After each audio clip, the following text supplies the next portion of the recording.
really like to thank Sean for having to listen to me and videotaping this. So that's for you, Sean. All right, once again, in a market, we have market welfare. Surpluses are maximized. All right, consumers are stoked because some of them are willing to pay more, they get it cheaper. Producers are stoked because some of them are willing to sell it for less and they get to sell it for more.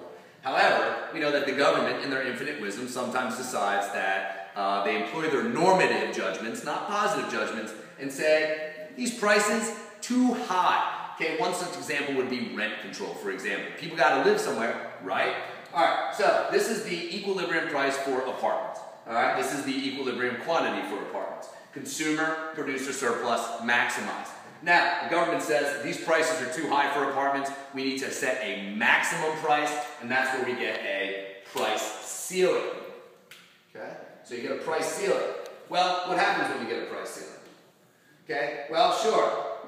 Okay, the landlords say, I ain't renting my apartment for those cheaper prices, but all those people who want to buy apartments say, woohoo, cheaper rent. However, it's ultimately the suppliers who make the decision here and say, this is the amount of apartments that will be bought and sold. You can want an apartment all you want, but this is ultimately the amount that are available. All right, so what does that tell us? Price ceilings create shortages. Now, what does it do to surplus? Well, prices are lower, so we know that producers don't like that, and producer surplus falls. Not a shocker. We know that consumer surplus is going to go up, right? Cheaper prices mean consumers get more surplus. This area now becomes the consumer surplus. However, all of the surplus is not maximized anymore. Once again, we get deadweight loss. Well, where does the deadweight loss come from?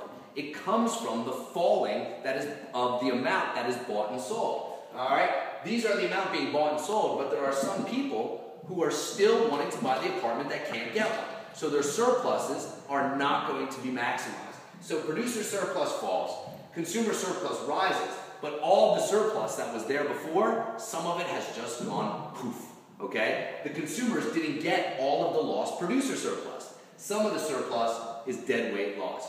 Nobody gets it. Why does nobody get it? Because we're selling and buying less in the market when people would want to buy more and sell more if we let the market do its thing. All right, well that's surpluses, price controls, perfect economic work.